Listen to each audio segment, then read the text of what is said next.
The boys got it done, and that's the most important thing. Above all else, the prime objective, obviously, is to get the W, to get the win.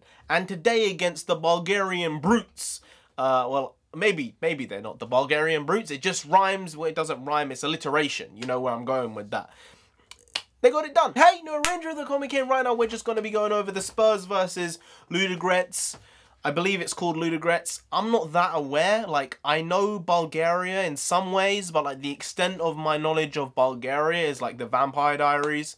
You know, that Elena, Stefan, Damon type of shenanigans. That's what I know about Bulgaria, as well as the flag. They have a very interesting flag. It's a bit odd because the colours do just juxtapose each other a bit. Kind of like the Italian flag, but the Italian flag does seem like a more refined version of the Bulgarian flag. Still not a bad one. It's an interesting one, but, you know, it's not the United Kingdom. It's not the flag of the UK. That's a bad boy. But flag talk aside, along with Vampire Diaries talk being thrown away, the boys did indeed get the win. 3-1 was a good score. I think that maybe 4-1 or 5-1 wouldn't have really been out of place considering the way we played. I think that they played really, really well. I think Ludogorets, hopefully I'm saying that, Ludogorets played okay, but I think that the sheer quality and the gulf in quality between the two sides and the two leagues of the Bulgarian league and the Premier League was really shown in this game. And I think that's sort of a story of the Europa League overall. Like, you get teams that are in the minnows. They're all the way back there in random leagues all across Europe. And then they're playing against some big teams from whether it's Italy or France or the UK, whether it's Scotland or England. And the gulf does seem to just be very, very wide. And I don't think there was ever really a threat of Ludogorets actually making a real game of this one. And that was mainly because Mourinho genuinely put out almost a full-strength team against them. You know, when you look at the team that played Antwerp, it was a second-strong side. I think that our second team is good enough to beat Antwerp anyway. We shouldn't have been in the position we were in that game. But today, Mourinho took no chances, and I think that put confidence in me, and I think in every Spurs fan, and in the team itself, while that game was going on, to say, we're going to do this, we're going to get it done, move on, next game, which is going to be the final game before the international break. And I think really one more win, maybe one more win and a draw, and we're through probably top of the group. So hopefully some players will be able to get a break of one game come the final game in the group stages. But it was a by-the-by type of game, you know. Kane got a goal, got his 200th goal on his 300th appearance, I believe, for Spurs. He also assisted Moura's goal, and Son came on the pitch, and within about 20 seconds, assisted. Like, it's insane how quickly he just gets into game mode here. But Son's on the pitch for like less than 30 seconds, and his mind is already whizzing, it's whirring, and his feet are going quicker than everyone else. And thankfully that led to Gio getting a goal. I think he played very well throughout the entire game. Mourinho was very clever in bringing on players when he can, taking them off.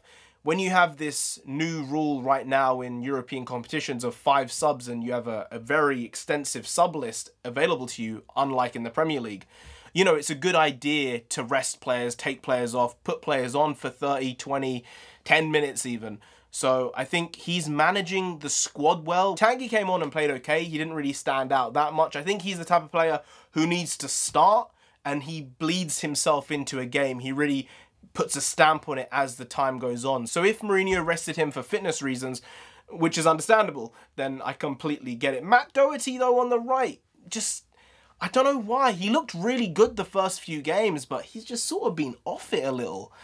I'm not going to say Serge is the best right back at Spurs, but Serge, man, he's been playing well recently, okay? I like to give praise when it's due, and I think praise is due on Serge Aurier. He seems to really, really have improved. Dyer and Alderweireld played well. When you look at all the games throughout the whole season, I'm pretty sure we've only lost 2 games out of maybe 12 or 13. If it stays like that throughout all the competitions, I mean, stuff's going to happen. If we can continue that type of form, even when we don't play particularly well, like against Brighton or Burnley, guys, I'm not saying again that the league title is there. I'm just saying that it's somewhere and someone's going to win it. So why can't it be us? I'm not saying it is going to be the Spurs, all right? But why not? City having problems. Liverpool not looking as good as they have been over the past 2 years. I'm going to throw out there one more time. Europa League winners. Say no more.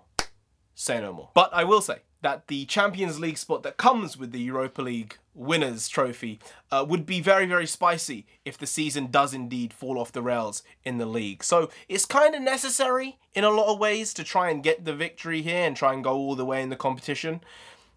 So, you know, boys, it's not easy, but do it. Anyway, guys, if you did enjoy this video, please like, share, comment, and subscribe to the channel down there. If you didn't, then Jose Mourinho will come hose you down, Jones in you down, and you don't want that. You really don't, so just subscribe anyway to avoid that. Now, I've been NarendraTheComic. You've been great. I'll see you next time. That's tomorrow. If you don't know, make a video every single day.